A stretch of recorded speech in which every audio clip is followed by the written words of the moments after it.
Pues bien, tenemos a nuestro primer invitado y obviamente le voy a preguntar por este asunto que a todos nos ha impactado. Además que hay un tema de la inmunidad parlamentaria que está en ciernes también de los congresistas y bueno, las 5 denuncias en 48 horas que la semana pasada recibió la señora Dina Boluarte, lo cual ha significado el gatillazo de una guerra entre Palacio y Fiscalía. Pero antes quiero preguntarle la impresión al doctor Carrión. Doctor, ¿cómo está? ¿Cómo ¿Qué estás, tal? Fabricio? Muy buen día, gracias por la invitación. Eh, ¿Se enteró usted de la balacera de ayer en Javier Prado? Sí, balacera y también con el resultado de que en efecto han habido capturados Sí. respecto a estos hechos. Es decir, digamos, la Dos delincuencia, muertos y un capturado. sí, todos sabemos de que los índices de criminalidad están incrementándose superlativamente, pero también esto demuestra de que la policía, más allá de eso, también está reaccionando ante estos hechos.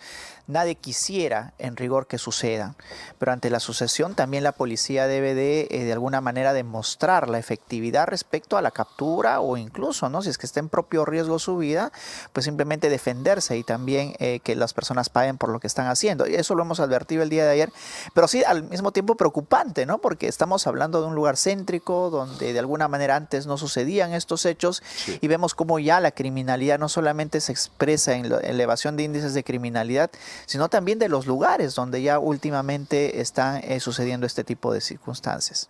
A ver, se dice que la policía no hace nada. Es casi como un cliché lo que se comenta en CAES, en redes, etcétera. A ver, pero no es fácil hacer esto tampoco. Yo me imagino que haber seguido esos 3, 4 sujetos que han estado metidos en un carro, sabe Dios yendo a dónde, es toda una chamba de la policía. Es toda una chamba de inteligencia Bueno, eso. y la reacción, ¿no? Porque no solamente hemos visto a policías, digamos, ordinarios, aquellos que vigilan las calles atrás de estos delincuentes, sino también a las fuerzas especiales, como es el SWAT, ¿no? Entonces, para que ellos se hayan activado, significa de que también ha habido una reacción rápida por parte de la policía y de que en cuestión de minutos ellos se encuentren en el lugar de los hechos para reprimir este tipo de circunstancias o, entiendo de que era ello, impedir la huida de los delincuentes. Entonces, esto naturalmente amerita toda una investigación, pero el mensaje que se está dando de que la policía también puede reaccionar a tiempo y puede controlar este tipo de situaciones, la están dando. Yo creo que es por bien por parte de la policía, ¿no? Doctor, antes de entrar al tema de fondo, me sorprendió que los impactos de las balas en los vehículos policiales, es decir, los impactos que hicieron los delincuentes, tuvieran 2 o 3 centímetros de diferencia, lo cual indica un tirador diestro, un sujeto que en medio de la presión, de la sorpresa primero que te va a caer la mancada y la presión que eso sujete, que eso ocurre, tiene la tranquilidad para apuntar bien y darle bien al Bueno, objetivo. bueno, eso implica que no estamos hablando de cualquier tipo de personas, o sea, para que realicen ese tipo de maniobras tiene que haber quizás un entrenamiento previo o la experiencia de algún tipo de persona que ya ha incurrido en este tipo de hechos y que tiene la expertise para poder gatillar la pistola de esa manera. Y eso habla mucho, ya diría yo, de la delincuencia sentada, ¿no? No estamos hablando de personas que espontáneamente en algún momento deciden robar un banco o Sí. asaltar a una persona, sino aquellos que ya están formados en ello y que hay cierta tradición también para desplegar este tipo de conductas. Y eso yo creo que es lo peligroso y a ello debería de conducir nuestra policía más bien en su trabajo de inteligencia, a desmontar a aquellos delincuentes que realmente tienen un actuar muy peligroso. Repito, no estamos hablando de circunstancias espontáneas, estamos hablando de personas que incluso deben estar formadas en el crimen. Yo creo que ahí el actuar de las fuerzas especiales es vital, ¿no? Doctor, para ir entrando al tema, los chicos de 16 años y de 17 años deben ir a una cárcel de adultos. Esa es una pregunta muy polémica que el día de hoy el Congreso de la República lo está tratando de solucionar respondiendo que sí es posible, al menos normativamente, Ujú. ¿no? Han emitido ya la norma, menores de 16 y 17 años pueden responder, ojo, por delitos graves, no por todos los delitos del Sí, Código sí, es Penal, sino extorsión, cosas graves. solamente por delitos graves. Ahora, ¿es pertinente o no, es razonable o no incluir a estos menores dentro de este rango de responsabilidad penal? Yo creo que deberíamos asociar la respuesta a lo que busca el Congreso de la República. El Congreso de la República busca reducir los índices de criminalidad, incluyendo a estos menores de edad dentro del Código Penal de adultos. Pero la pregunta es, ¿lo van a lograr?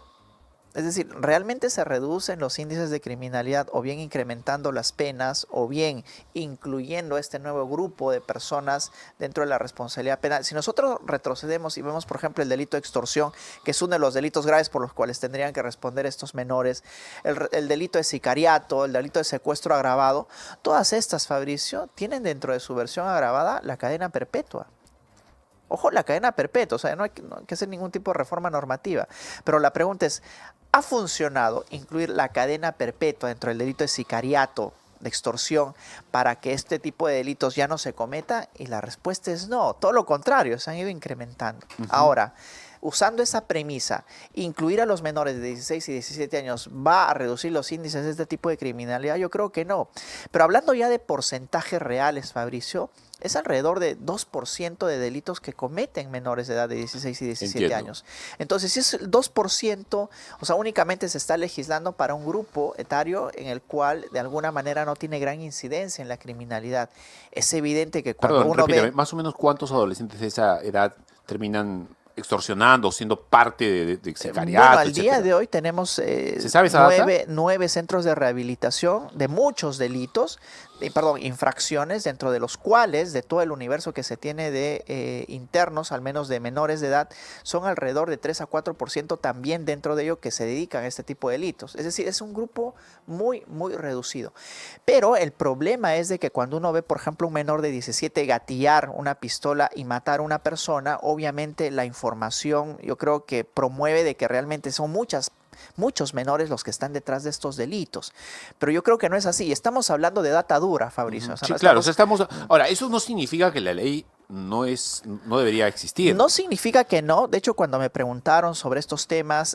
Porque al final son pocos los que van a terminar siendo... Sí, son muy pocos, ¿no? Que no van a reducir realmente los índices de criminalidad, pero comparativamente hablando, sí hay países que han incluido a los menores dentro de la responsabilidad penal. Para un país como Norteamérica, Estados Unidos es un mayor ejemplo al respecto. Incluso menores que entran pues a gatillar, a matar a sus compañeros en el colegio, ¿verdad? Puede recibir hasta cadena perpetua o pena de muerte. Estamos hablando de realidades distintas. En la nuestra hemos sido más conservadores, pero ojo que en el procedimiento, Fabricio, también hay que ver por el tema normativo. Primero, la convención de la cual nosotros formamos parte, la protección de los derechos del niño. Hasta ahora no hemos denunciado esa convención. En segundo lugar, la Constitución en nuestro país, porque en la Constitución considera responsables penalmente más allá de 18 años, no menos de 18 años. Entonces, lo que ha hecho el Congreso es reformar una norma, ¿verdad? Convertirla en ley. Sin embargo, esta no se condice con la Constitución. Y ese es el gran problema. Yo creo que debió seguir, imaginemos que estamos a favor de esa norma, el trámite, por ejemplo, para incluir la pena de muerte. Primero denunciar el Pacto de San José, la Convención Americana, luego que el Congreso de la República también haga lo suyo, ¿verdad? Pero en este caso, yo creo que los jueces lo que van a hacer es un control desconcentrado de la constitucionalidad. Van a decir, a ver, voy a aplicar esta norma del Congreso, pero no puedo, porque primero somos parte de la Convención de Protección de los Derechos del Niño y en segundo lugar, la Constitución también exige que los responsables penalmente sean mayores de 18 años. Entonces, van a estar atados. Yo creo que esta norma no se va a aplicar y además de que ya han adelantado tanto el Ministerio Público como el Poder Judicial y la Defensoría del Pueblo que van a presentar un recurso de inconstitucionalidad. Yo creo que no va a pasar, pero si analizamos la pregunta inicial en la que tú me formulaste, yo creo que esto no va a reducir los índices de criminalidad. Hay que dar un golpe, sí, de mesa y decir, aquí vamos a luchar radicalmente contra el crimen, venga de donde venga y las edades que tenga. Pues yo creo que hubieran morigerado ello no solamente en atención a la gravedad de los delitos, sino más bien a las circunstancias especiales de las personas que la cometen. No solamente decir, okay, ¿cuál es la diferencia de entender el delito, la gravedad del delito y las circunstancias? Las circunstancias especiales que informan, por ejemplo, a la persona que ha cometido. Puede ser una persona de 16 años que en realidad ha sido realmente instrumentalizada, por ejemplo. ¿No? Y de que la capacidad de interiorización de la norma sea limitada y que por tanto no amerite responder por las penas de los mayores de edad, digamos, puede llegar hasta la cadena perpetua, como te digo, el tema del sicariato, sino en base a esas circunstancias especiales, en atención a la edad, independientemente de que se le aplique el Código Penal, pueda tener una reducción sustancial de la pena. Ya, doctor, pero ahí las personas normalmente la respuesta que van a dar es ¿Cómo que no lo va a interiorizar a un chico de 16 años? Ya Sí. se da cuenta de que si dispara un arma a la cabeza de alguien lo va a matar. Claro que sí, pero hay un motivo, y eso quisiera explicarlo del por qué en la mayoría de códigos penales del mundo se establece la edad de 18 años como edad mínima para poder responsabilizarlos penalmente. Y esto tiene que ver con varias circunstancias, pero las resumo así. Primero, cuestiones psicológicas. Es decir, uno puede decir, el menor de 16 ya puede saber si comete o no una infracción. El problema es hasta qué punto. Y ese tema psicológico implica que esté en la capacidad de seguir una norma, pero no de seguirla, sino de advertir cuáles son las consecuencias de ese acto. Esto se da en cada uno de los menores, no para todos es lo mismo. Puede haber uno de 16 que incluso mentalmente tenga la capacidad hasta de uno de 30 de seguir las normas. A eso me refiero con especiales circunstancias.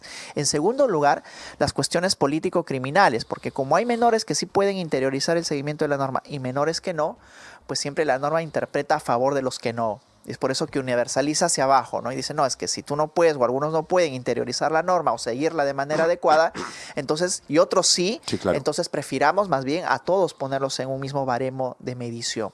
Y en tercer lugar, las consideraciones político-criminales. ¿Por qué? Porque si ya se le impone una pena efectiva como para los adultos al menor de edad, estaría reduciendo y algo que en la Constitución también se señala, que es sus posibilidades de reinserción a la sociedad. La repregunta, pero Andy, hay menores que ya es imposible que puedan ser resocializados, ya han apretado el gatillo muchas veces y simplemente tienen que ser tratados como adultos. Bueno, en efecto, pueden ellos, incluso en circunstancias como estas, estar internados, Fabricio, hasta 10 años. No significa que al menor que gatilla un arma y mata a otro, como algunos dicen, se le suelte porque simplemente es menor. No, no. El código del adolescente implica que ante circunstancias tan graves como estas puedan estar internados hasta 10 años. En Maranguita. En Maranguita, por supuesto. Bueno, ¿Por qué? es otra Porque discusión. es otra discusión, porque se les da alguna posibilidad de que puedan acceder a trabajos, a reinsertarse en la sociedad o a la educación. A ver, doctor, ayúdeme a comprender. No sé si tiene que ver por ahí el razonamiento de la autoridad judicial para devolver a este chico que se fugó 19 años, ya era mayor de edad. Claro que sí. Lo recapturan con arma, asaltando a un cajero y lo regresan a Maranguita teniendo 19 años. ¿Cuál es el...? O sea, la norma, ¿qué cosa es lo que dice? ¿Por qué razonaron de esa manera? Bueno, lo razonan por lo siguiente, porque tenemos a un menor que fue internado cuando era menor de edad, pero como te decía, hay circunstancias en las cuales incluso un menor puede quedar 5 o 10 años internado. Así sobrepasa la edad. Es decir, puede ser capturado a los 17, le imponen la sanción y le dicen 5 años. Pues bajo la premisa de que el delito lo cometió o la infracción cuando era menor de edad. Entonces tendría que quedarse no solo hasta los 18, sino 4 años más, porque ya uno cumplió estando en internado. Entonces, ese punto es importante porque de alguna manera se tiene que ver con esta fuga. Eventualmente dice, oye, pero ya es mayor de edad, tiene 19, 20, ha fugado. Bueno, es que sigue cumpliendo la media de internamiento. Pero hay otro tema. Si a uno fuga del penal siendo mayor de edad, pues ahí ya se comete un delito realmente, porque ya eres mayor de edad. Es más, se ha visto mucho en los penales, por ejemplo, en los cuales en los centros de rehabilitación, en los cuales existen al día de hoy, por ejemplo, ciertos delitos que se cometen ya porque son mayores de edad, violación sexual o tocamientos indebidos. Pero si ya el menor interno tiene 19 años o más de 18, pues ya está cometiendo un delito y es posible que esos hechos ya sean juzgados con el Código Penal del adulto. Quiere decir que si hay un delito de violación sexual y se comete dentro de un centro de rehabilitación juvenil, tendrá que pagar las consecuencias como un adulto y tendrá que ser enviado, si es que termina su internamiento, a un centro penal ordinario de mayores. Quizá por la posibilidad de cambiar la norma en el sentido de que cuando cumplan los 18 años puedan pasar a un penal normal o eso sería también negativo. No, porque primero tendrían que cumplir la infracción original, digamos 18 puede ser hasta los 19, 20, y de ahí tendrían recién por el otro hecho cometido, porque ya lo han cometido como mayores de edad, cumplir la sanción, pero ya en un penal de adultos. No significa de que siempre vayan a estar en este centro de rehabilitación de ocupación juvenil. Ok, bueno, esa fue la decisión de Fiscalía de devolverlos a Maranguita. ¿Y por qué le tocó el tema de la Fiscalía? Porque se ha desatado la guerra entre Fiscalía y Ejecutivo. Básicamente entre Dina Boluarte y la señora Adela Espinosa. Le han hecho la semana pasada 5 denuncias constitucionales a la señora. ¿En cosa de cuánto? Ni 48 horas, creo que son en 40 horas, no sé, en poquito tiempo. Hemos preparado un informe sobre el tema y quiero preguntarle la opinión de usted sobre esta perspectiva. ¿Realmente es justa? ¿Es una guerra justa la de Fiscalía contra Dina? ¿O se está cometiendo algún abuso? ¿Es más política que otra cosa? Veamos el informe y luego lo comentamos. Adelante. En una democracia sólida, el Ministerio Público debe actuar con independencia y responsabilidad. Sin embargo, la presentación de 5 denuncias institucionales contra la presidente Dina Boluarte en menos de 48 horas ha generado preocupación por una posible instrumentalización política de la justicia. La rapidez y simultaneidad de estas acciones podrían afectar la credibilidad e imparcialidad de la Fiscalía. Cabe recalcar que este debate no busca proteger a la mandataria, sino asegurar que las instituciones actúen sin interferencias políticas. El fenómeno conocido como lawfare o judicialización de la política ha sido mencionado como un riesgo en estos casos, cuando el derecho penal se convierte en una herramienta para resolver disputas políticas, se desdibuja la frontera entre la justicia y la estrategia partidaria, lo que puede debilitar la legitimidad de las instituciones democráticas. Se advierte que usar el Ministerio Público para atacar selectivamente a ciertos actores podría derivar en persecución judicial disfrazada de legalidad. Por ello, se pide que el sistema de justicia reafirme su autonomía y no se preste a tensiones políticas. El Ministerio Público no debe ser visto como un medio de impunidad ni de venganza, ya que preservar su integridad es clave para la estabilidad institucional.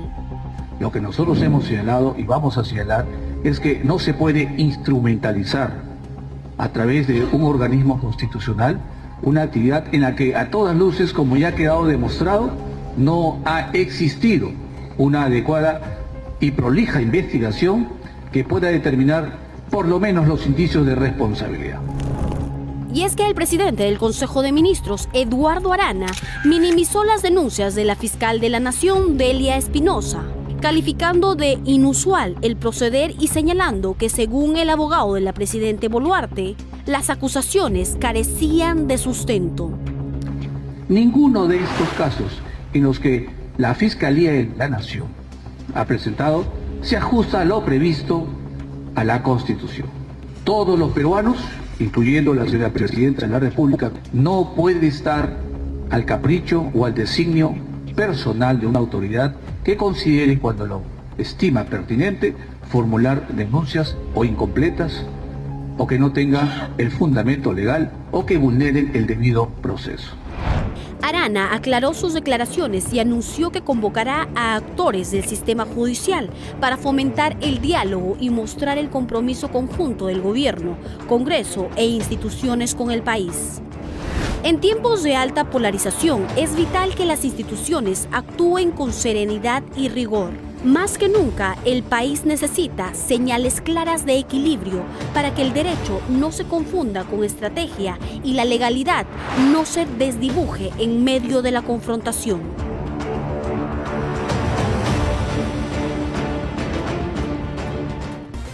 Por lo menos el experto al que ha aludido Kenia Ramos en su informe dice algo interesante y se lo pregunto. ¿Es una circunstancia por lo menos inusual esta? O sea, no estamos acostumbrados a que algo así ocurra. Hasta ahí podemos estar de acuerdo.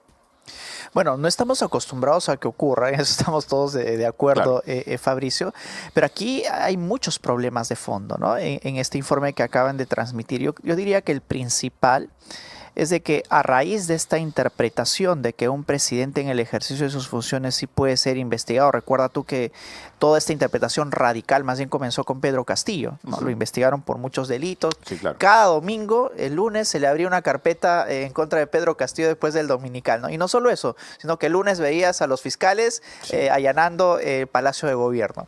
El problema es de que en aquella oportunidad nadie dijo nada. Entonces se asentó la idea con Patricia Benavides de que una fiscalía podía hacer lo que sea, aún contra un presidente en el ejercicio de sus funciones. Es importante lo que está diciendo. En algunos casos de manera justificada, pero en otros no. Todos los que ahora están en este gobierno aplaudían, ¿no? Y decían que bien, que no hay que permitir que un presidente incluso esté por encima de la ley, también lo dijo la Corte Suprema y todos. Ese fue el gran inconveniente, porque cuando uno hace un análisis jurídico, tiene que saber cuáles son las consecuencias. Ahora, el problema es de que esas investigaciones ya se han trasladado también a este gobierno. Y cuando se hizo esta interpretación de que un presidente sí puede ser investigado, la pregunta es, ¿quién puede investigarlos? La respuesta es la Fiscalía de la Nación. Entonces lo que se ha hecho es darle excesivo poder a la Fiscalía porque no hay control. Si la Fiscalía el día de mañana recoge un rumor y dice que por ese rumor le va a abrir una investigación al presidente de la República, lo puede hacer.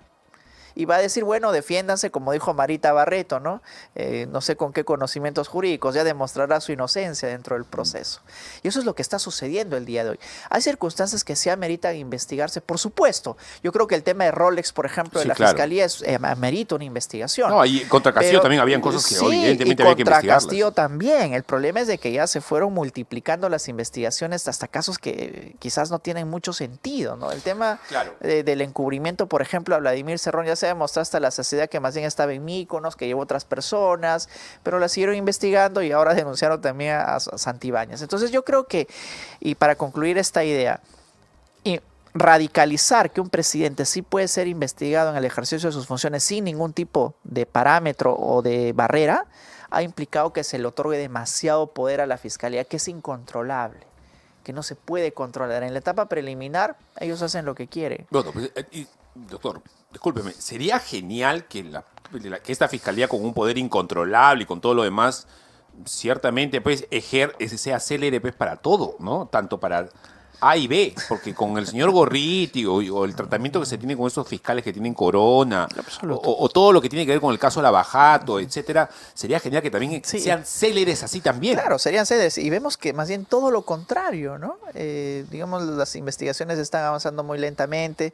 Estos mismos fiscales dicen ya cuando allanan a Juan Antonio Gerí, que dirige cuando lo incautan, etcétera, pero contra, digamos, ellos que ahora mismo están siendo investigados no hay ningún tipo de estas medidas. Entonces, el problema es muy importante. Ahora, ¿por qué durante los últimos días, y yo diría en pocas horas, la Fiscalía de la Nación ha formulado ya estas acusaciones en contra de la Presidenta de la República? Tiene una explicación. ¿Cuál es esta? Hay una demanda de conflicto competencial ante el Tribunal Constitucional. Es decir, el Tribunal Constitucional va a tener que decidir ya durante estos días si es que un presidente en el ejercicio de sus funciones puede ser investigado o no, o se suspenden las investigaciones hasta que culmine su mandato. Entonces, como ya es inminente la decisión, porque la misma presidenta dijo que a fines de mayo o por estos días tendría que decidirse, la Fiscalía no quiere tener esas investigaciones en sus manos para que luego no suspenda hasta que culmine el mandato de la presidenta. Entonces, simplemente lo que hace es decir, bueno, ya culminamos con todas las investigaciones, se las pasamos al Congreso de la República y si se da un poco lo que hay. Y si se da esta norma del Tribunal Constitucional, pues que los miembros del Congreso asuman su responsabilidad, ellos los eligieron y simplemente la Fiscalía de la Nación ya no tiene nada que ver en eso. Doctor, una pregunta de cachimbo universitario, ¿ok? Que recién está empezando a entender cómo funciona este asunto. ¿Y cómo vamos a hacer el día que aparezca otro loco, irracional, a zurrarse desde Palacio en todo? O sea, tampoco no lo vamos a investigar. O sea, claro. No sé si estamos en un vacío, no sé si hay una laguna ahí. Mira, ¿Cómo tratamos una cosa así como un Pedro Castillo II? Es pero que más el problema es de que estamos interpretando las normas de acuerdo al funcionario que nos gusta o no, o al gobierno que nos gusta o no. En el caso de Castillo, bueno, a nadie le gustaba que gobierne y todos dejaron pasar todo, ¿no? Le dieron excesivo poder a la Fiscalía de la Nación y simplemente esto ahora se ha replicado de manera negativa. Y ahora, como no les gusta, dicen que volvamos atrás. Exacto, muy sensato lo que está diciendo. Yo creo que en realidad aquí debería primar la sensatez y es, ¿un presidente puede ser investigado? Yo creo que sí, pero por delitos graves que lo ameriten. Porque si no, tú lo puedes empapelar. Tendríamos que identificar los tipos por ejemplo, por los que por ejemplo, ¿no? Tipos de de colusión, algún acto de corrupción evidente que se esté cometiendo, pero que la valla para iniciar la investigación sea un poco más alta. Porque si no, tú sabes que cualquier persona quiere, por conflictos políticos, denunciar al presidente de la República. Los congresistas de oposición van a querer hacerlo, todo el mundo va a querer defenestrar a su ministro, etcétera. En ese caso, ¿cómo se redacta esa norma? ¿Qué tiene que indicar? Tiene que haber una especificidad, me imagino. Bueno, y de hecho que eso va a tener que decidir ahora el Tribunal Constitucional, ¿no? Yo lo que creo es que sí puede investigarse a un presidente en el ejercicio de sus funciones, pero especialmente por delitos graves. Y que algunos otros delitos, no sé, pues estafa, un delito de usurpación que haya tenido su oportunidad, o que incluso algún familiar ¿Es un texto suyo, que debe estar en donde la Constitución que o en el Código Penal? que debería estar precisado en la Constitución, porque el artículo 117 es el que más bien impide que un presidente sea acusado, pasaría, pero no la valla del Congreso, y que esto sea reglamentado de alguna manera en el Código Penal. Ese párrafo de la Constitución tiene que tener especificaciones de qué tipos penales Es que solo y sobre si todo es qué que, tipo de evidencias debería haber para iniciar. o simplemente señalar si son delitos muy graves, y ya la interpretación iría, pues podría ser si es que un presidente, no sé, mata a su conviviente, o un presidente simplemente da muerte a otra persona, O le sacan el video del presidente o le recibiendo una sacan el coima. video recibiendo una coima, ¿verdad? Actos de corrupción graves, o en los cuales se tenga una evidencia palmaria de la comisión del delito, pues entonces yo creo que se ameritaría por lo menos la investigación. Estamos entrando en un tema interesante. Le voy a preguntar ahorita por el tema de la inmunidad parlamentaria que está defendiendo nuestro amigo Alejandro Muñante. Entiendo que, no sé si usted tiene una opinión en contrario, sería genial poder escucharla. Pero, nuevamente, discúlpeme usted la veleidad. Le quiero hacer otra pregunta que no sé si tiene que ver con el tema. Sí tiene que ver con el tema, pero no sé si directamente. También de cachimbo. ¿Recuerda usted este intríngulis que hay ahora en ANC con la voz supuestamente del jefe de Fernández ANC Geri. que dice que es inteligencia artificial? Sí. Ha sacado, creo que Claudia Toro va a sacar un informe en donde están haciéndolo hablar con la voz de José Domingo Pérez, el mismo audio, ¿verdad? Como para indicar que mira cómo lo que se puede hacer con la inteligencia artificial. Sí. Eso se va a tener que normar en algún momento, porque en algún momento te van a sacar el video de Fabricio Escajadillo y Andy Carrión, no sé, robando un banco, y va a ser tan real, porque la inteligencia artificial Claro. es así, que el derecho tiene que ajustarse a ese... Y ojo que nuestras voces son de más fácil acceso. Sí, o sea, porque, ¿cómo se va a hacer ahí? Es más fácil, digamos, replicar. La judicatura, ¿cómo tiene que reaccionar ante una... Bueno, lo primero, esto tendría que normarse, pero se está tratando de hacer a partir de la elaboración de pericias especiales, técnicas especiales, ¿no? Porque eso puede hacer el Ministerio Público. De hecho, cuando le entrevistaron a Fernández Geri y le consultaron acerca de su voz, le dijeron, es su voz, y él simplemente dijo, es que yo nunca he dicho eso, ¿no? O sea, la pregunta sería, ¿quién es el encargado de afirmar o descartar eso? Un perito fonético. Y el perito fonético va a tener en atención a la gravedad de su voz, a la tonalidad. No, y tomar además muestras el de... archivo original tiene una marca interna. O sea, la inteligencia artificial deja una especie de impronta que los genios, los crackers y todos estos saben identificar si es inteligencia artificial o no. Y eso es lo que ahora va a tener que identificarse. No necesariamente una norma penal, Fabricio, sino más bien restringir y hacer mucho más flexible los ámbitos de evaluación pericial, de cara a que también analicen circunstancias como estas. Puede haber un audio en esta escena, pero luego puede ser incluso un video, ¿no? En Sí, la que claro. te monten a ti estando o entrando a un ¿Sabe qué lugar. cosa me pienso a veces, doctor? Cuando me pongo así medio conspiranoico. A mí me encantan las películas de ciencia ficción, sobre todo las más sensatas. Que en algún momento un elemento, una prueba visual o fotográfica ya no va a ser casi una prueba, ¿no? Porque la tecnología va a avanzar tanto y va a ser tan fácil manipular eso. Y es que vamos a tener que en eso también avanzar con los controles en identificar hasta dónde llega el trabajo propio de la inteligencia artificial que generan o no evidencia para un determinado suceso o un determinado hecho. Eso se daba hace muchos años ya cuando, por ejemplo, hablaban de máquinas que podían falsificar perfectamente tu firma, ¿no? Digamos, la hacían y dicen, wow, ¿y ahora qué va a pasar? Y así poco a poco hemos ido evolucionando. Luego con las computadoras, ¿no? Que respondían preguntas incluso más rápidas que nosotros, reaccionaban de mucha mejor calidad e inteligencia. Pero ahora con la inteligencia artificial también, Fabricio, es un poco complejo. Va a ser un reto. Mira, sí, es un reto en todos los ámbitos de la vida. Te cuento, yo soy profesor en San Marcos, donde contigo hemos estudiado. Sí, claro. Y claro, en ocasiones uno ve las preguntas tan muy bien elaboradas, ¿no? Las respuestas, perdón. Y resulta que no las hacen los alumnos, sino... Ese ChatGPT. Claro. En mi casa mis hijas le Entonces, dicen Carlitos. Es ya. Carlitos el que está escribiendo. Bueno, y es ese famoso Carlitos que en realidad más bien es quien aprueba los exámenes y no Sí, el propio claro. alumno. Entonces Sí. vamos a tener que generar controles en todos los ámbitos de la vida, en el ámbito académico, en el ámbito penal, en el ámbito probatorio, de cara a que evitar casos como estos como Fernández Geri. Mira, yo lo he escuchado, yo no soy perito ni experto, pero tengo ciertas dudas de que realmente eso lo señalarán Un perito. los peritos, Perito naturalmente. informático Sí, o alguien que conozca el tema. Pero ¿no? me parece increíble que antes de poner duda en ello, salgan los fiscales quizás aludidos y digan, ya deben de allanar, deben de incautar. Pero un momento, y si es falso, si es elaborado por de verdad inteligencia artificial o ha sido elaborado de esa manera el audio, ya que ya allanaste, ya encerraste a las personas, ya las defenestraste de su puesto. Eso es lo que han hecho muchos fiscales, ¿no? Actuar antes y luego, el caso Cócteles, metieron presa a Keiko Fujimori en 3 oportunidades. Y resulta que ahora el caso está volviendo a foja cero, que en realidad casi no hay nada. Mira lo que se genera. Maribel, ¿cuándo viene el señor Fernández Gerí? Viene mañana. Bueno, mañana va a estar el jefe de quien está en pantallas ahorita, el señor Juan Fernández Gerí. Y lo peor es de que imputa una conversación con Cristian Salas Beteta, ¿no? Que es otro... Que también ha dicho... Y tú dices, yo no he hablado nada de eso. Pero tú dices, ¿dónde está la participación de él? Solo la mención del nombre. O sea, la conversación es interacción, ¿verdad? Tú hablas conmigo, como ahora interactuábamos, tu voz, la mía. Claro. Pero ahí solamente está de una parte. Entonces no hay ninguna interacción. Es una conversación interesante esa, doctor, y seguramente va a dar para rato. La inteligencia artificial está expandiéndose como un pulpo en todos los aspectos de la sociedad. Quizá tengamos que en las universidades regresar a la antigua ignorancia, al examen con bloque y lápiz en la mano, ¿no? Quizá sí. Bueno, no sé, vamos a ver cómo pasa.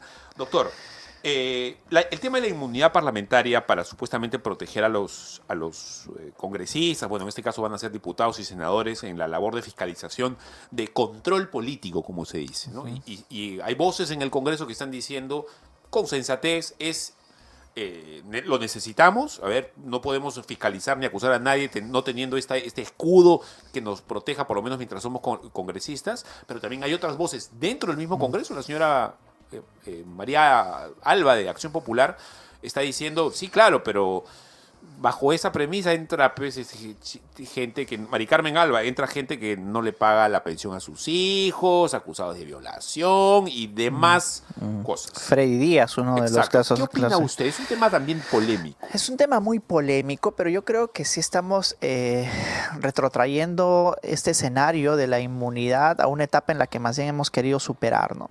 El día de hoy, los congresistas, si es que cometen algún tipo de delito en el marco del ejercicio de sus funciones, es decir, funcionarial, ellos tienen que pasar por el antejuicio, previo a una acusación. O sea, no es de que de frente vayan presos. El tema de que sí pueden ser investigados sin ningún cortapisa es si es que se trata de delitos ordinarios, ¿no? Por ejemplo, violación sexual, tocamientos indebidos, minería ilegal, ¿no? Puedes tenerte un congresista de minería que está vinculado a la minería ilegal, pero que está investigado. El problema es de que los congresistas quieren ampliar toda esta especie de inmunidad a todos los delitos. Y repito, porque claro, le trasladan la responsabilidad a la fiscalía, porque la fiscalía en muchas ocasiones a los congresistas que han hecho algún tipo de gestión política siempre los califica como el ala congresal, ¿verdad? Y ahí tenemos pues ese gran muñeco a veces que se arma en torno a los congresistas. Yo creo que no debería de ser, que sí amerita, en el caso de Freddy Díaz sería paradigmático, ¿no? Freddy Díaz, acusado de violación. El congresista acusado de violación, que ahora por cierto está preso, que hubiera tenido que pasar por un antejuicio de cuántas semanas, cuántos meses antes de que sea capturado o sea procesado. Esa sería la consecuencia de si esta norma prospera, si es que este proyecto prospera, que ha sido aprobado en la comisión.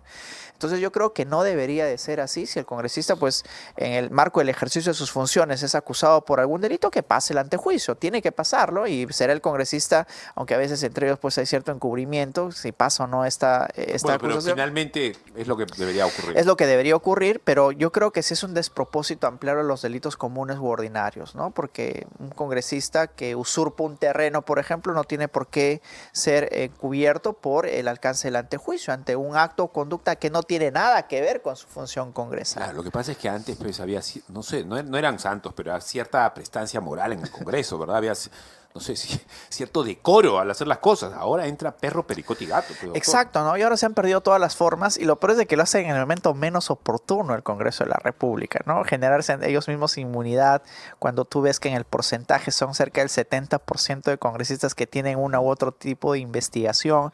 Entonces hay cierto conflicto de intereses, ¿no? Es decir, oye, yo me protejo, no me investigues. aunado, y siempre hay que ver las dos caras del problema, a una fiscalía que en ocasiones por todo investiga a los congresistas de la República también. Entonces a una acción pues implica una reacción, lo mismo que pasa con Dina Boluarte, y hemos comentado hace un momento, ¿no? La fiscalía ya, hay una retahíla de acusaciones y dice, oye, ya basta, o sea, me sigues acusando por todo y no me dejas gobernar, ¿no? Doctor, ha sido usted muy amable. Gracias a ti, Fabricio, siempre por la invitación. Hemos hablado de varias cosas, no sé con cuál se queda para su reflexión final. Yo diría lo de inteligencia artificial y cómo esto va de alguna manera a propósito de Fernández Gerí, ¿no? Mañana puede ser, o más tarde, el audio de otros fiscales teniendo una conversación ficticia. Y así generar incluso sobrecarga al Ministerio Público, porque el día de mañana también nosotros hacemos eso y denunciamos, y que acaso el Ministerio Público va a tener que abrir una investigación. Sí, el derecho tiene que evolucionar. Y tiene que evolucionar y también tomar las cautelas frente a ello, porque así como reaccionaron los abogados pensantes como usted a la hora de hablar de derecho genético, recuerda que claro, fue la conversación en algún momento sí. Y había necesidad de evolucionar. Por supuesto. Ahora también lo mismo. Por supuesto, es lo mismo. Yo creo que estamos ante situaciones en las que el derecho debe dar la talla. El derecho no debe ser ingenuo, y tampoco los fiscales, ¿no? De creer que porque alguien aporta una conversación ya esa es la del autor. O sea, vamos, o un chat, ¿verdad? Un chat de WhatsApp, que eso es lo que con anteriormente... el interlocutor borrado y con fotocopia, ¿verdad? Exactamente. Entonces, yo creo que se tienen que tomar las previsiones. Lo único, y con eso termino, que se tiene que evitar es la instrumentalización de la persecución pública por los diversos actores políticos de un lado, de otros fiscales que tienen unos intereses u otros. La justicia tiene que estar para perseguir realmente el delito y no lo que uno cree que es delito. Te voy a hacer una última precisión, como te voy a tutear para hacerlo. Por supuesto, Fabricio. Yo estoy haciendo mis videos para mi canal de YouTube, que son temas muy personales, históricos, cosas así, mías, ¿no? Y la inteligencia artificial no sabes cómo me está ayudando a la hora de generar imágenes. Imágenes muy detalladas, con expresiones muy específicas. Yo creo que en algún momento vamos a poder hacer una película desde la puerta de tu casa sin necesidad de millones de presupuesto con inteligencia artificial. Y yo quizás dando clases con inteligencia artificial. O sea, Andy Carrión, el avatar de Andy Carrión lo vas a poder incluso vender. O sea, vas a poder vender tus clases contigo como holograma, parado en la sala de la casa de alguien, tú dando la clase. Eso va a ser espectacular, ¿eh? Veamos hasta dónde llegamos.